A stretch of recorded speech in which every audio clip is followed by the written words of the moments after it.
Vamos a continuar con lo que nos habíamos dado en la última clase, ¿ok? En la última clase, hasta donde pudimos haber avanzado, estamos hablando de las hipótesis que tenían los mecanismos de exocitosis, ¿ok? Es importante esto. Cuando hablamos de las hipótesis de los mecanismos de la exocitosis en una sinapsis química para la liberación de un neurotransmisor, recordando que tenía una diferencia de una sinapsis de tipo eléctrico, ¿ok? En esto entonces habíamos hablado que ese mecanismo de exocitosis, es la liberación, ¿ok?, del neurotransmisor. Se va a dar por diferentes tipos de postulados, ¿okay?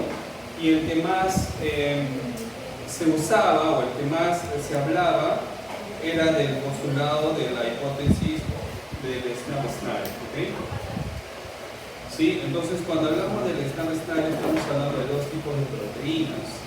¿Cuáles son estos dos tipos de proteínas que son conocidas, que hablan o que nos hacen entender esta hipótesis? Son el alfa-SNAP y la proteína NSF.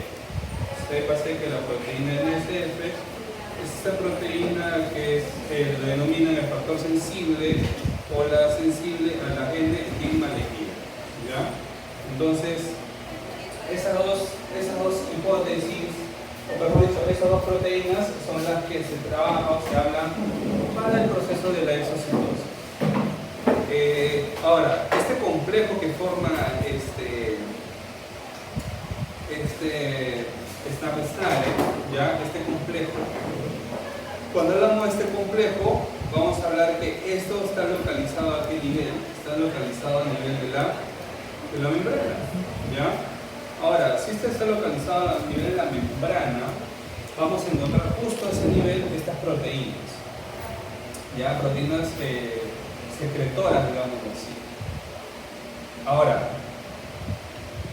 en la membrana plasmática en sí, hay dos proteínas también que pueden actuar como receptores para este proceso de exocitosis.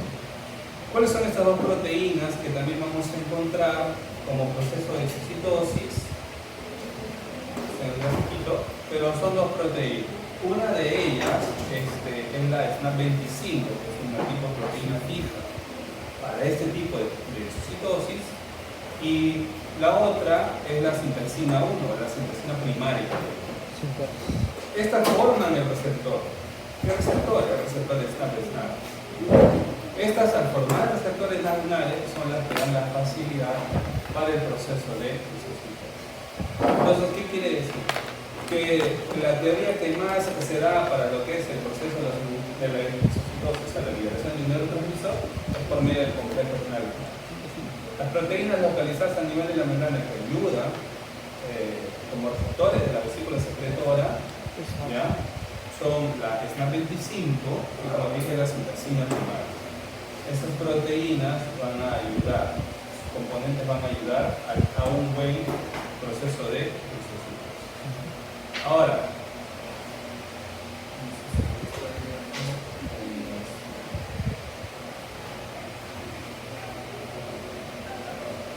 trabajemos con esta diapositiva. Ahora, ¿qué nosotros debemos ver aquí? ¿Cuáles son las fases, las fases de un buen proceso de exocitosis? ¿Cuántas fases tenemos y cuáles son? Si más o menos les conocen. ¿Cuáles son esas fases de exocitosis que nosotros debemos conocer? Va a haber una primera fase. Que esta fase la denomina la fase de anclaje. ¿Okay? Entonces, dos fases principales para un buen proceso de exocitosis. La primera fase es la fase de anclaje. Algunos libros vas a encontrar como anclaje y docking, ¿ya? Es la fase de anclaje. Esta fase de anclaje es la primera fase de la exocitosis. ¿Qué características va a tener? Van a participar proteínas, pero que son proteínas calcio dependientes de voltaje. Entonces, en la primera fase de anclaje se da gracias a proteínas calcio dependientes de voltaje, y esas que van a permitir un rápido proceso, una eficacia del proceso. Entonces, si se va a tener el anclaje, se da por proteínas que son calcio dependientes de voltaje, me ayuda a un rápido proceso o un rápido inicio del proceso de exocitosis. La segunda parte de este proceso ya se denomina la fusión. ¿Ok? La fusión. ¿Qué fusión? La fusión de la membrana vesicular, o sea, la membrana de la vesícula que contiene el neurotransmisor, y la membrana plasmática. ¿Ok? Entonces recuerda, el segundo proceso en una exocitosis es la fusión. ¿Fusión de quiénes? La membrana vesicular plasmática que se une con la membrana vesicular que se une con la membrana plasmática. ¿Ok? Aunque en sí no hay, digamos, un nivel molecular exacto en donde se da este proceso, no es tan exacto dónde o en qué parte de la membrana se puede dar, o quienes participan realmente de este proceso, se ha establecido que hay interacciones entre todas las proteínas, todas las proteínas que podemos encontrar en la membrana para un buen proceso exocitosis. Ahora, y la que dentro de estas hipótesis que hemos hablado está de la formación del complejo Schneider-Naegel. Entonces, en tu mente tiene que estar que el complejo Schneider-Naegel es el principal ayudador, digamos, o coadyuvante para lo que sea un mejor proceso de exocitosis mediante esta formación. ¿Ya? Ahora, ¿cuándo se puede dañar esto? ¿O en qué casos este complejo puede quedar inhabilitado, digamos así? ¿Qué puede generar ciertas patologías? Por ejemplo, ya habíamos hablado de ciertas toxinas. Una de ellas, la más común, es la toxina botulínica. La toxina botulínica es aquella toxina, y la tetánica obviamente, son toxinas que son capaces de bloquear justo la secreción de ¿qué neurotransmisor? ¿Qué neurotransmisor tiene a la mente que puede bloquear la toxina botulínica? Acetilcolina. Acetilcolina, ¿ok? Y tú recuerdas que la acetilcolina se forma. ¿Quiénes forman la acetilcolina? Eso debes recordar. Acetil. Blanco encima y la. ¿Cuál? ¿No es acetil y colina? Acetil y colina. CoA Ajá. y la Colina. ¿Ok? Y colina. Entonces, ¿y por medio de qué enzima? ¿Qué enzima es la que encontramos que ayuda a esta formación? ¿Ah? Acetilcolina. La acetilcolinesterasa. ¿Seguro? No, el lateral sedasa es para dividirlo. La transferasa. Transferasa. Ya que a nivel del espacio sináptico, la acetilcolinesterasa es la que se degrada. ¿Okay? Y recuerda que será como un feedback. ¿Para qué? Para que nuevamente se dé, por medio de la colina que se degrada, se dé la formación de esta acetilcolina. ¿Okay?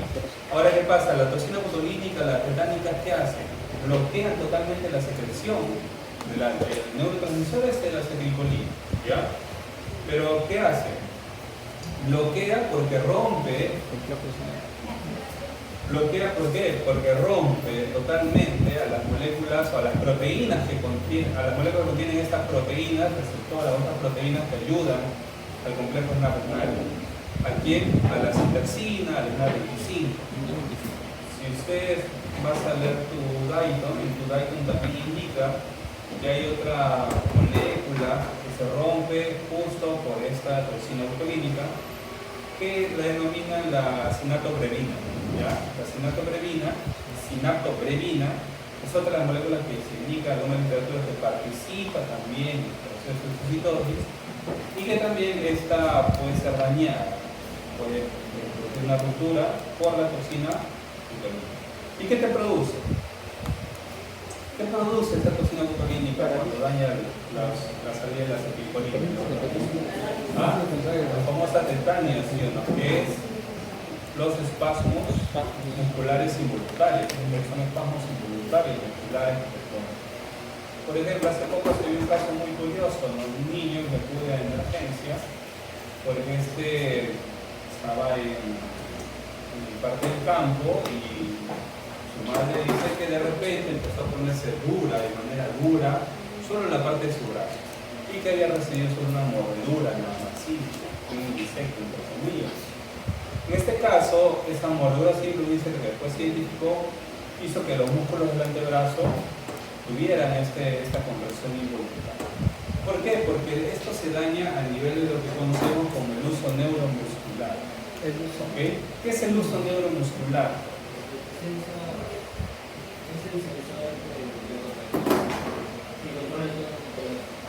Claro, en sí, lo que también llaman como la placa mioneural. ¿Okay? La placa mioneural son las terminaciones nerviosas de las primeras neuronas que llegan a nivel del músculo para generar una acción o una reacción. ¿Okay? Lo que ustedes denominan como el acto reflejo. ¿Ya? Entonces tú sabes que tienes una primera neurona con terminaciones libres a nivel de piel y que también puede llegar a un músculo esa primera. Otro distinto, muy distinto a un acto reflejo ya es cuando tienes una segunda motoneurona, un nivel posterior o un nivel de un asta. ¿Okay?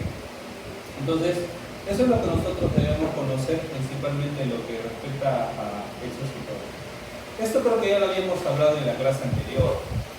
Cuando hay una captación de información de una neurona presináptica, una neurona postsináptica, porque por medio de, o estas sinapsis excitatorias, si son muy fuertes, generan un potencial de acción.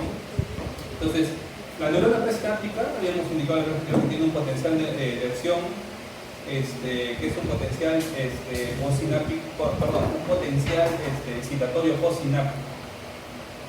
Este potencial excitatorio postsináptico, si alcanza un umbral de excitación, genera el paso de lo que es la información, ¿okay?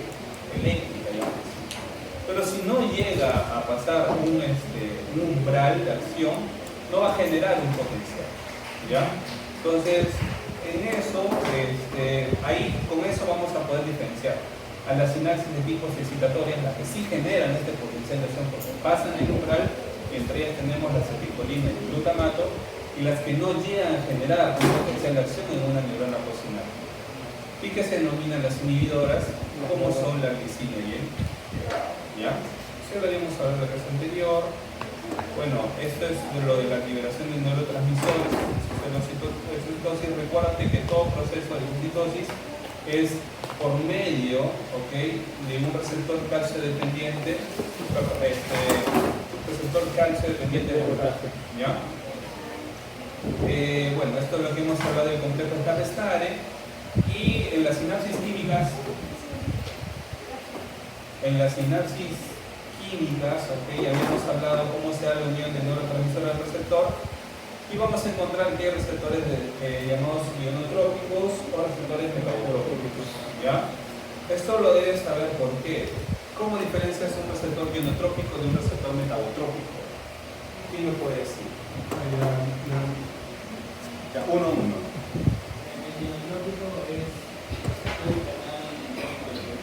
Ya.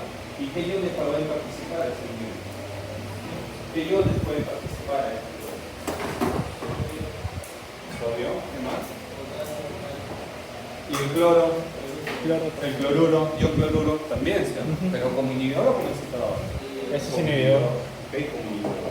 Y en el caso de los receptores metabotrópicos, ¿quién participa? Metabolitos. Lo que pasa muy bien, en los receptores metabotrópicos nosotros vamos a tener que el neurotransmisor se une a un tipo de proteína transmembrana. ¿Okay?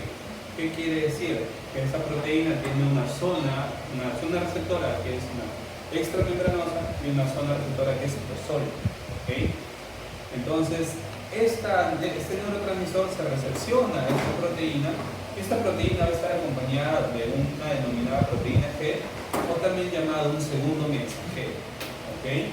¿Y ese segundo mensajero, cuál es la función del segundo mensajero? ¿Cuál es la función del segundo mensajero?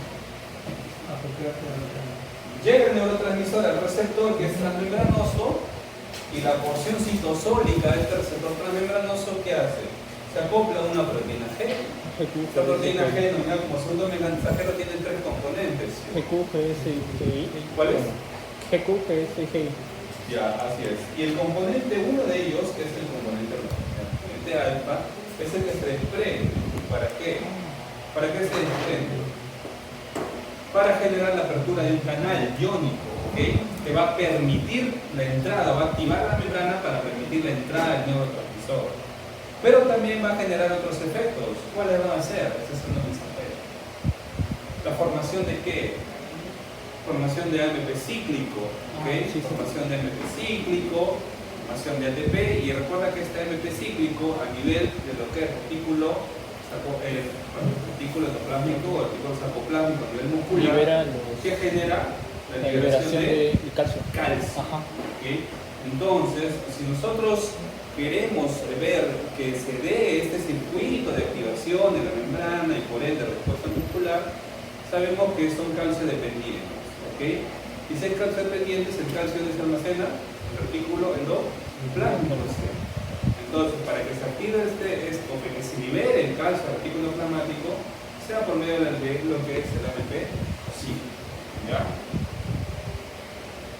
Ahora, bueno, neurotransmisores que nosotros vamos a ir viendo, conocemos, tenemos algunas literaturas, lo dividen en neurotransmisores tipo 1, tipo 2, tipo 3. ¿Ya? Acá lo podemos ver como las monoaminas, las catecolaminas o los aminoácidos. También hay los receptores tipo histamínicos. ¿Okay? Ya vamos a ver cuáles son estos receptores tipo histamínicos que son. Dentro de las monoaminas tenemos la acetilcolina y la serotonina, las catecolaminas básicas, la dopamina, la noradrenalina, la adrenalina. Los aminoácidos principales son el glutamato, la lecitina y el GABA. Los neuropéptidos lo vamos a dar después. Recuerda una cosa, la diferencia entre neurotransmisores y neuropéptidos, ¿ya?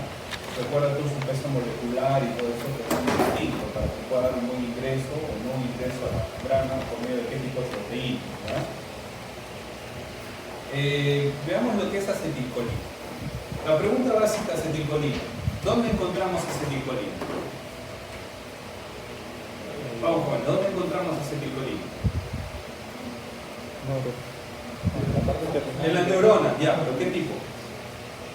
Motora. Te soplo, motoras sensitivas. Motora. Uno, neuronas motoras. Ahora, primero vamos a encontrar acetilcolina en neuronas motoras de la espina dorsal. ¿Ok? Después, ¿dónde vamos a encontrar acetilcolina?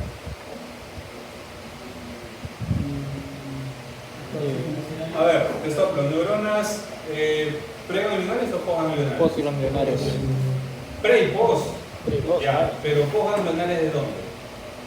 ¿Del sistema nervioso central o periférico? Periférico. Periférico. Entonces, otra ubicación de la acetilcolina son neuronas postganglionares del sistema nervioso periférico. Pero usted dijo también que preganglionares, pero ¿de qué sistema nervioso? Del central. ¿Ah? Del central. El sistema nervioso autonómico vegeta. Entonces tenemos tres lugares donde vamos a encontrar principalmente acetilcolina, que tienen que recordar. Uno, neuronas que motoras de la espina dorsal, como te indiqué.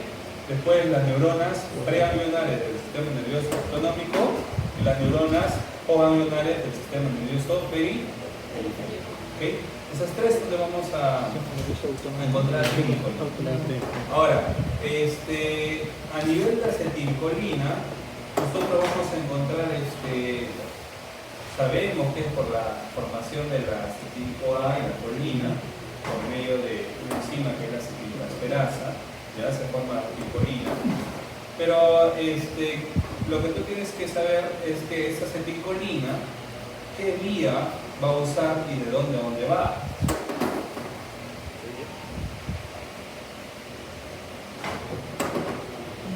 Estas famosas llamadas vías colinérgicas. ¿Ya? Las vías colinérgicas. ¿Ah? No. Lo que tú tienes que saber es que las vías colinérgicas en sí, ¿okay? Las vías colinérgicas se van a presentar primero de los núcleos basales. Ya no sé si han hablado o no han hablado todavía en algún día de los núcleos basales, mal llamados ganglios basales. Tú recuerdas que toda sustancia negra está conformada por ¿qué? Conjunto de somas o de axones. ¿De somas o de axones? De somas. ¿Okay? Y los núcleos basales son principalmente sustancias negras. ¿Okay? Y los núcleos en sí son sustancia negra, ¿okay? Pero está dentro del sistema nervioso central. Los ganglios son sustancias negras también, pero que están a nivel del sistema nervioso central. Por eso es que cuando ustedes ven diencéfalo y vean lo que es los ganglios basales, en una literatura todavía utilizan ganglios basales, mal llamados ganglios basales. Esos son los núcleos basales, ¿ya? Entonces, en sí la vía colinérgica, o sea, la vía de la acetilcolina, ¿qué va a hacer? Va a proyectar desde núcleos basales, algunos lo llaman los núcleos basales de Meiner, o Meiner. Estos núcleos basales que vamos a encontrar a lo que es el nivel del globus pallidum, ya, o sea, esto lo van a ver en anatomía, ¿ya? Pero sí es el mismo diencéfalo. ¿Ya? Esto la vía en sí que va a tomar va a ser los núcleos basales, como te dije, los núcleos basales o núcleo basal de Meiner, el núcleo basal que lo van a ver, el globus pallidum, lo que es el tálamo, que también parte de encéfalo, lo que es la amígdala y el hipocampo. ¿Okay? Más o menos parecido a lo que le denominan el circuito de Papez, que alguna vez han escuchado que es el sistema límbico. No sé si han visto en anatomía un corte, tenemos lo que es a nivel del tálamo, ¿sí? Hipotálamo, tenemos la circunvolución del cíngulo, del cuerpo calloso, ¿ya? Todo este recorrido, toda esta zona, es principalmente el recorrido de esta vía colinérgica, la acetilcolina, ¿ya? Ahora, tenemos la acetilcolina, tenemos la vía del recorrido de la acetilcolina. ¿Y por qué es importante conocer esa vía de recorrido? ¿Por qué crees que sea importante? Porque hay que darle una aplicación clínica a esto. ¿Qué pasa cuando se bloquea? ¿Ah? ¿Qué pasa cuando se bloquea? Claro, es que va a haber casos, no solo con la toxina clínica, sino otros casos en pacientes con problemas problemas de enfermedades neurológicas o pacientes con daños neurológicos, como el famoso ELA, que es la esclerosis atrofia, otras enfermedades neurodegenerativas que comprometen a la acetilcolina. Entonces, en estos pacientes nosotros debemos saber cómo se da la difusión de esta acetilcolina. ¿Okay? Tenemos que primero conocer el recorrido de la acetilcolina, tenemos que saber cómo se da la difusión a nivel cerebral, a nivel de estas vías colinérgicas y la cantidad de acetilcolina que hay. Por eso hay estudios para eso. Por ejemplo, de resonancias magnéticas con difusión de neurotransmisores que te permite ver todo este recorrido de la acetilcolina, que es la cantidad y el nivel de recorrido de acetilcolina. ¿Y a qué parte no está llegando bien? ¿Cómo? ¿A qué parte no está llegando bien? Claro, cómo nos está dando, por qué nos está dando el completo recorrido de esta acetilcolina. Entonces es importante para ver algunas patologías neurodegenerativas en algunos pacientes. Ahora, la acetilcolina tiene receptores. ¿Cómo se denominan? Receptores colinérgicos. ¿Ok? Y empiece bien, ¿cuáles son los receptores colinérgicos? Muscarínico, cínico, nicotínico. Sencillo, receptores colinérgicos se dividen en nicotínicos y muscarínicos. ¿Ya? Ahora, los receptores nicotínicos vayamos a ver. Receptores nicotínicos, joven. ¿Qué son los receptores nicotínicos? ¿Ves acá? Son proteínas, ¿sí? Ahora, son proteínas denominadas proteínas pentaméricas, ¿ves? Proteínas pentaméricas, ¿ya? Y que tienen subunidades, ¿has visto? Subunidades. Ahora, ¿qué subunidades tienen? Unidades alfa, beta, gamma y delta, ¿ok? Alfa, beta, gamma y delta. Ahora, algunas literaturas te van a hablar de subunidades heterólogas. Eso se denomina subunidad heteróloga, ¿ok? Por la cadena proteica que maneja cada uno, ¿ya? Ahora, tú vas a ver que van a haber receptores nicotínicos. ¿De qué tipo? ¿Cuántos tipos de receptores nicotínicos van a haber? 3, 2, 1. 3, 2, 1. ¿Quién da más? 2 nada más. 2. Alfa y 3. ¿Cuáles son? Tipo 1, tipo 2, tipo 3. ¿Te receptores nicotínicos tipo 1, ¿dónde los ubicamos?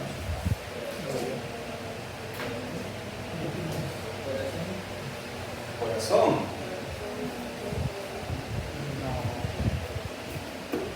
Otro lugar. Vamos, platea. Otro lugar. Los receptores nicotínicos de tipo 1 se van a localizar en todo lo que encuentra los ganglios del sistema nervioso vegetativo, ¿verdad? En todos los ganglios del sistema nervioso vegetativo. Y los nicotínicos de tipo 2 lo vas a encontrar ¿dónde? ¿Dónde? Nicotínicos tipo 2 lo vas a encontrar en lo que es la placa mioneural. ¿Ya? Placa mioneural. ¿Ok?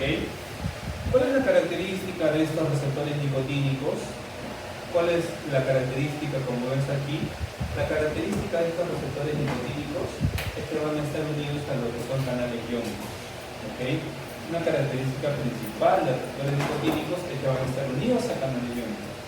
¿Y eso qué hace? Recuerda tú que al estar unido a un canal iónico te da dos características muy importantes. Primero, que es más rápido. ¿Ok? Es más rápido y generalmente son de tipo excitatorio. ¿Ya? Generalmente son de tipo excitatorio. Entonces vas a tener dos características. El que sea unido al canal iónico te indica que son más rápidos y son más excitatorios. A ver. Entonces, estos receptores se pueden bloquear o se pueden estimular, ¿cierto? Primero lo más sencillo, ¿quiénes estimularían estos receptores? Si es un receptor colinérgico, es un receptor nicotínico, ¿qué neurotransmisor lo excitaría? ¿La acetilcolina, obviamente. ¿Y qué hubo el otro más? La nicotina. No, perdón, la nicotina. ¿Ya? La nicotina. Ya me descubrieron, ya no sé si. No importa, todos tenemos un pasado oscuro. La nicotina, ya la nicotina. No me grabes. No está grande. No, mentira. La nicotina. Ya, entonces, mira, entonces nicotina y acetilcolina son los que estimulan. ¿Y quién bloquea? ¿Quién impide? GABA medicina. Hablemos más de medicamentos o de... ¿Cuál? El curare, muy bien. ¿El curare? ¿Qué es el curare? Un veneno de planta. ¿Cómo? Así es. Usaban de como una ya, el curare. ¿Lo ven? ¿Así? Lo aprendió del fármaco. No es de uso todavía, si no lo usa. ¿Y qué genera esto? Bloquea totalmente el neurotransmisor. Recuérdate que al bloquear totalmente el neurotransmisor acumulas acetilcolina a nivel del espacio sináptico. Entonces tú vas a investigar y averiguar qué pasa cuando acumulas gran cantidad de acetilcolina a nivel del espacio sináptico. No era. No es un. Perdón, ¿qué pasa si hay ausencia de acetilcolina? ¿Ok? Famosas paradas. Ahora vamos a tener aquí a los famosos receptores muscarínicos. Dentro de los receptores muscarínicos, joven, en los receptores muscarínicos, ¿dónde vamos a encontrarlos predominantemente? Los receptores muscarínicos.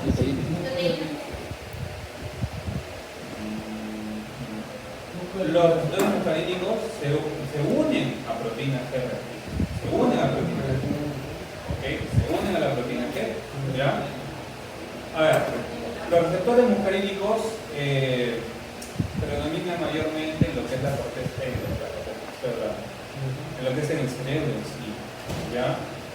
Pero, como ves aquí en el grafiquito, los receptores muscarínicos son glucoproteínas en sí, pero que van a estar unidas a una proteína G. Al ya no ser unidos a canales iónicos o dependientes de canales iónicos, que lo hace más rápido y generalmente excitatorio, al estar unidos a una proteína G son lo contrario, son más lentos. son más lentos. Y esto es lo que habíamos hablado en la anterior diapositiva como un receptor metabotrópico. Entonces, tú con esto ya vas a deducir que los receptores de tipo nicotínico son receptores inotrópicos y los receptores de tipo muscarínicos son receptores metabotrópicos. ¿Son excitatorios o inhibitorios? Puede ser los dos. Los dos, puede Depende ser. de quién. De qué proteína G se unida. O sea, en sí son excitatorios e inhibitorios a la vez.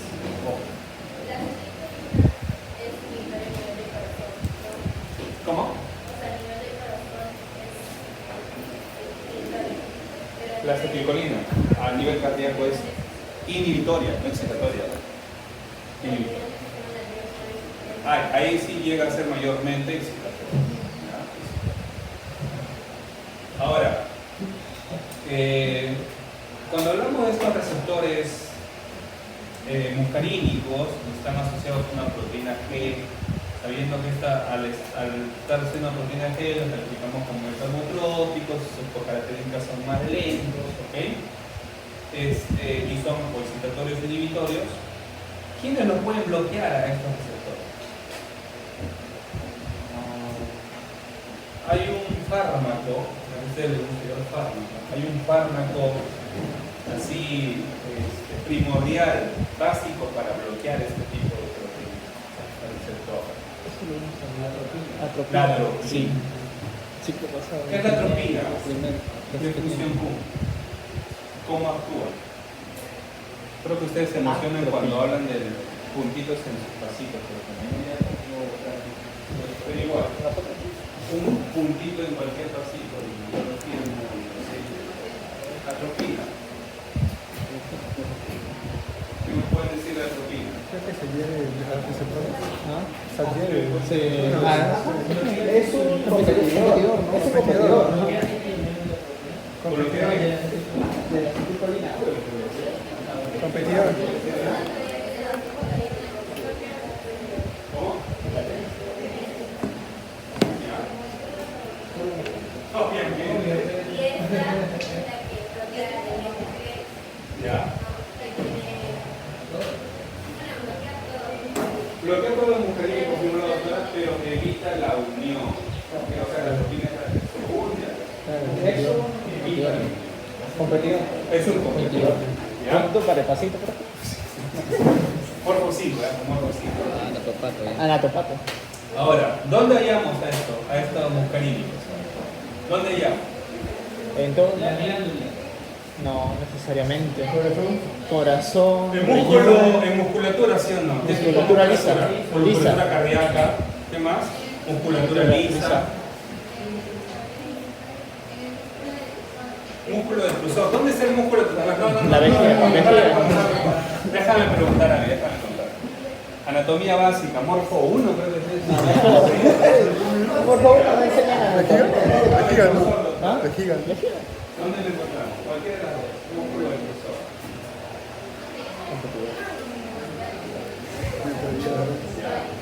Musculatura lisa con el músculo del cruzado. ¿Dónde encontramos el músculo del cruzado? ¿La parte de qué órgano? Profe, acá, profe.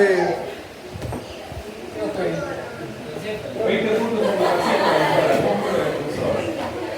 Muy bien en la vejiga, ¿ok? 20 puntos. Muy bien, se ganó esos 20 puntos en la vejiga. ¿Ya?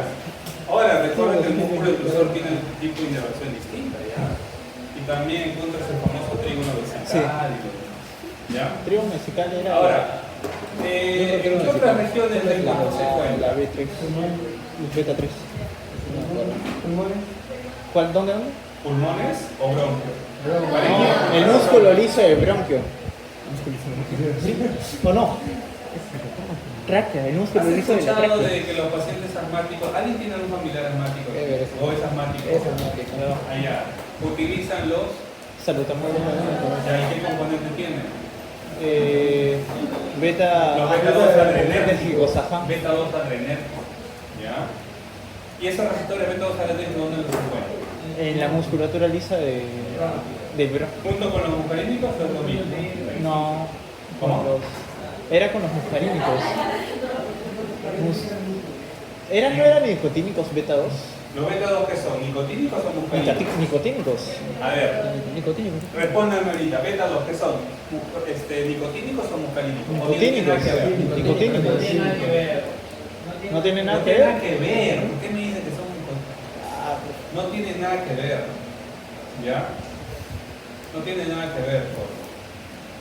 Ahora, yo te doy como ejemplo esto porque hay receptores en distintas zonas del cuerpo que pueden responder a distintas formas de medicamentos. Es un ejemplo aparte. ¿Por qué te lo digo? Porque, por ejemplo, los beta 2 adrenérgicos o los receptores beta 2, tú lo vas a encontrar en la musculatura del cerebrón, Sí. pero también lo vas a encontrar a nivel del esófago, a nivel del esfínter del esófago inferior. Por eso es que a veces pacientes que son asmáticos y que utilizan en exceso estos beta 2 adrenérgicos pueden sufrir de reflujo gastroesofágico. ¿Ok? Entonces es algo que ustedes tienen para conocer dónde encontramos estos receptores. Doctor, también había una probabilidad alta de que te ganar más lípidos. No, No tiene nada que ver. No tiene nada que ver la ganancia de grasa corporal con esto. ¿Ya? Estoy seguro que sí. Muy bien. Bueno, serotonina, para ir avanzando rápido, los receptores de serotonina, se nos acaba el time. Mira, los receptores de serotonina vas a tener del 5-HT1 hasta el 5-HT7, y de ellos todos son excitadores, y para que sepa bien, tan solo el HT1 y el HT5 son inhibidores.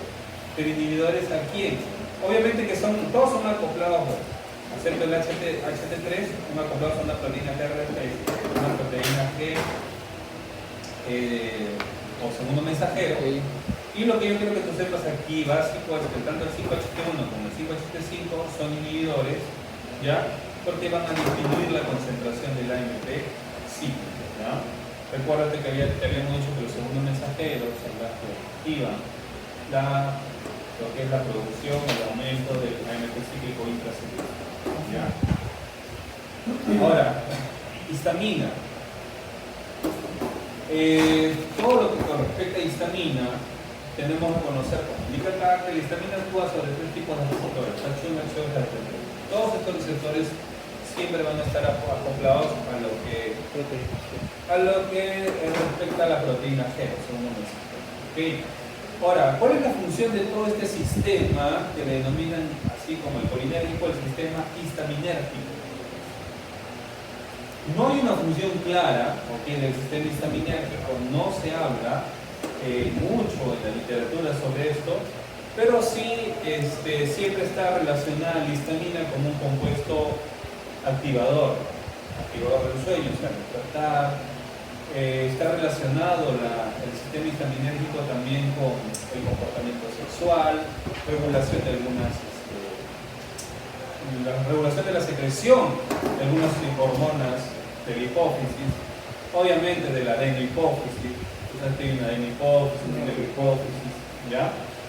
En algunos casos la presión arterial también, se habla en la literatura que puede estar relacionada a la presión arterial. En algunas personas se puede ver que esto está relacionado con el umbral del dolor, ¿ya? También el sistema histaminérgico. Y bueno, no sé si se da para bien para algunos o no, en el acto de beber. O sea, algunos tienen un poco dañado el sistema histaminérgico, les gusta bastante ingerir bebidas alcohólicas. Sí, ¿verdad? Sí, dice bastante. Pero, o sea, es una teoría que se da, ¿ya? En todos esos actos es lo que está relacionado al sistema histaminérgico, ¿ya? Pero recuérdalo, cuando habla de histaminérgico siempre te habla de presión arterial, umbral del dolor, secreción de hormonas de la adenohipófisis, ¿ya? Principalmente el comportamiento sexual, que está relacionado con el circuito de papel, que es el sistema límbico, ¿ya? Muy bien. ¿Qué más podemos hablar del sistema histaminérgico? Vamos a ver que el sistema histaminérgico o la formación de histamina, nosotros vamos a hablar de que dónde se almacena mayormente esta histamina. ¿Cómo es en histología? histología. ¿Dónde se almacena esta histamina? Lo que predomina es su almacenamiento. Vamos. Muy bien, basófilos. Otro, mastocitos, ya que son los que liberan mayormente esta histamina como una respuesta inflamatoria. ¿Ya? Recuerda que son proteínas proinflamatorias, ¿ya? Mastocitos y basófilos mayormente, ¿ya? Ahora, ya vimos histológicamente, ahora anatómicamente. Algunas neuronas o las neuronas consideradas histaminérgicas, ¿ok? ¿Dónde las vamos a encontrar? Su cuerpo, su soma, ¿dónde las encontramos? Serían los núcleos plurolaminares de los cabones. O sea, existen ¿no? Del hipotálamo, ¿qué parte del hipotálamo?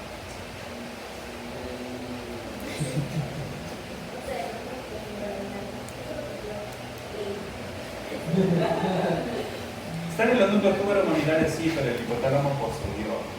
¿Ya? El hipotálamo posterior. Ahí lo vamos a encontrar. ¿Ya? Entonces, los núcleos tuberomamilares del hipotálamo posterior. Núcleos Tuberomamilares. Ahora, en este caso, Es túbulo, es mamilares. tuberomamilares. Tuberomamilares. Tuberomamilares. Posterior. Acuérdate que los cuerpos mamilares los encontramos a nivel hipotálamo posterior. Sí.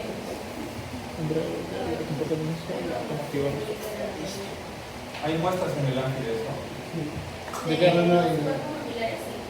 ¿Sí? Ahora lo voy a ver. Yo lo he visto por foto. No me acuerdo. Chicos, para terminar por ahora lo del glutamato, ya, para algunos que estaban queriendo. Listo. Ahora, ¿cómo se forma el glutamato? Por la glutamina. Por la gluta. Ahora, ¿dónde se secreta el glutamato? A nivel Neuronas ganglionáticas. ¿ok? Neuronas presinápticas. La Ahora, eso también predomina en varias vías sensoriales, ¿ya? Predomina bastante en vías sensoriales, ¿sí?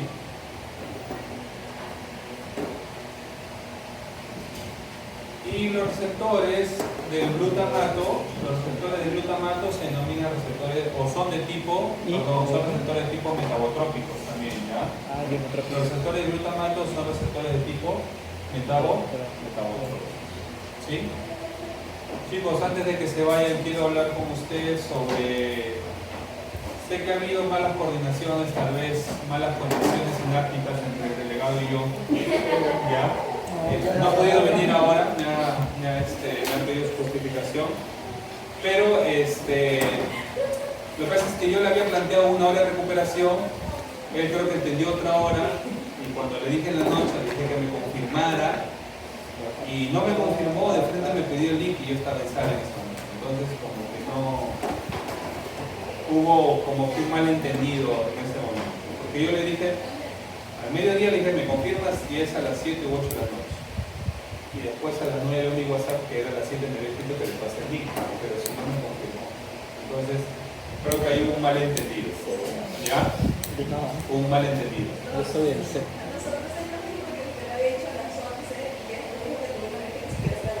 Claro, está bien, es así. A las 11 ya le habíamos quedado.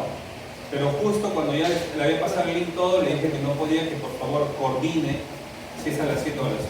Me dijo, ahí está el WhatsApp, ya yo les avisé.